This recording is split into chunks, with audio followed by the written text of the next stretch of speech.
I'm fully convinced that my technologies, my laptop, and my mic is going through puberty because for the last 10 minutes, I've been trying to get them both working, which led to me pre recording a part of this in my bathroom once again with another mic. But because we're kind of used to the flow of this mic and I prefer it better, it's my favorite child, we're back to redo this podcast again. And hopefully this time will be a lot more smoother and somehow better.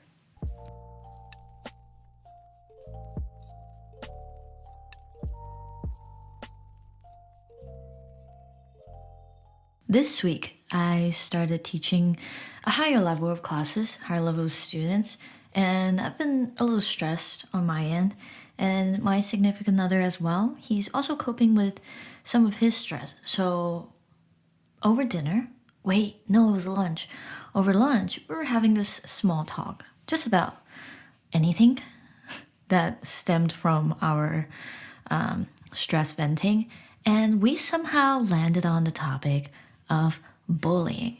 So recently in Korea, for those of you who are not familiar with what is currently cycling through the news, a lot of celebrities have received accusations from their classmates from the past that they have been bullied by XYZ celebrities. And it has been drawing a lot of attention. And we were also talking about the bullies in our life.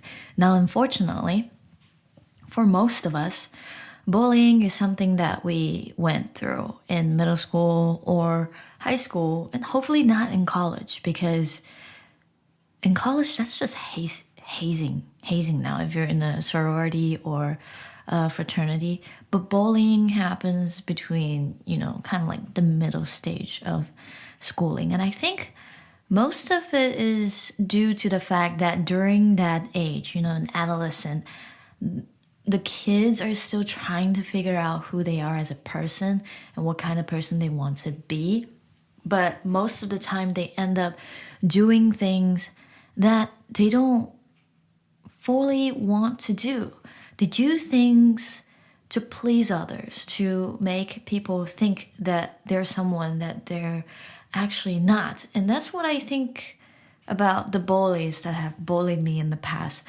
I don't think that as a person that they were fully aware of the consequences of them bullying me and how that would affect them, how that affects me. I think they just did it because when you bully someone, right, you exert this power dynamic over them.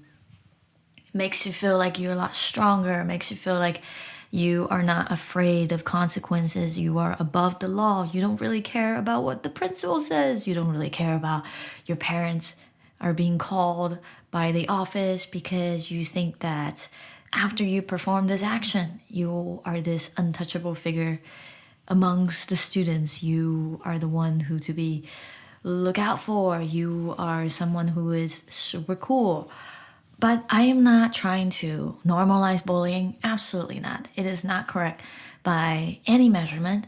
But I'm just trying to reason through what is probably going through their minds when they do this thing. And I think because this is before they fully grow into a person, they don't know what they are doing. And that should be taken into account. Now, does that mean I forgave my bullies? Well, I'd say half and half. I've made peace with it. Not that it's okay, but I made peace with it so I can move on. And some bullies that bullied me, I became friends with. And I kind of consider that as part of my accomplishment in middle school. It sounds weird, right? It sounds contradicting. But the fact that I felt accomplished was because I made my enemies my friends by or through my personalities. So I convinced them instead of being mean to me, I was now their friend. And it was like the weirdest thing to see because I myself, when I first came to the States, I was in 7th grade. So I transferred into 7th grade And I was not in an area that had lots of Asian population.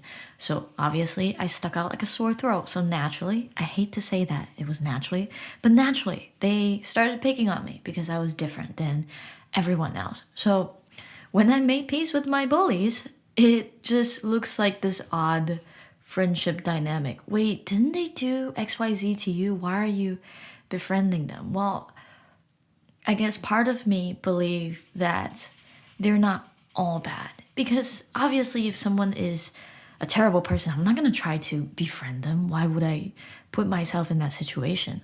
And that led to an unforeseen subtopic of karma. Conventionally, we consider karma as kind of like a give and take thing. When you do something good, you get good karma. When you do something bad, you are going to get bad karma. And we were thinking, for these bullies in our lives, are they receiving bad karmas now because of the things that they've done to us in the past? And as for me, in my opinion, karma works more like a self-fulfilling prophecy. So if I did something good during that period of time, if something else happens to me, I would correlate that to the good deeds that I've done. So I would think, oh, this is a good karma because I did something good last week. And on the flip side, if we're talking about bad karma, if you do something bad and the person consciously understand that their action was bad and not appreciate it during that period of time, if something else happens to them, maybe they will correlate that to the bad things that they did. Oh, this happened to me because I did something bad last week, right? Isn't it? This is bad karma that I'm receiving for my actions. And I think, it's not 100% true. There are instances where good people have bad things happen to them, or bad people just don't receive the consequences that they're supposed to receive, right? They're supposed to be punished for what they did wrong, but sometimes it just doesn't quite work that way. And that's why I think karma is just this concept of correlating things that happens to us during that period for something that we've put into this world.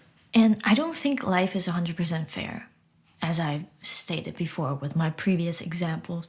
But I think there is a silver lining in that though life may not be fair, in time will do you justice.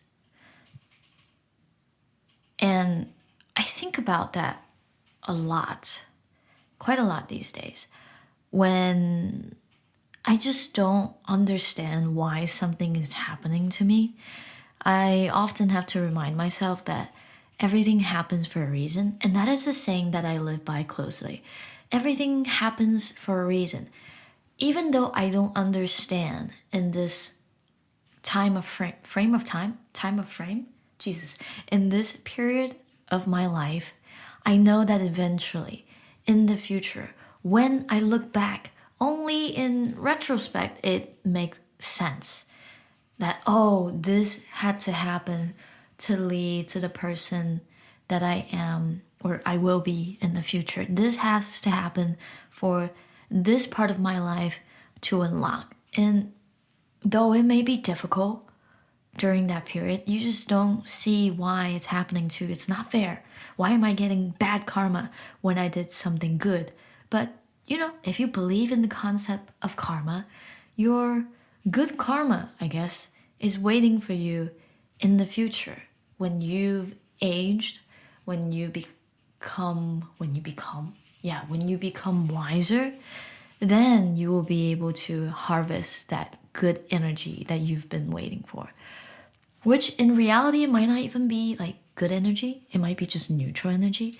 But because you are on this positive trajectory, you just perceive everything with a happy thought, a positive outlook, and everything you receive becomes positive in return. I guess the moral of the story is to approach things or to do things with a good intention.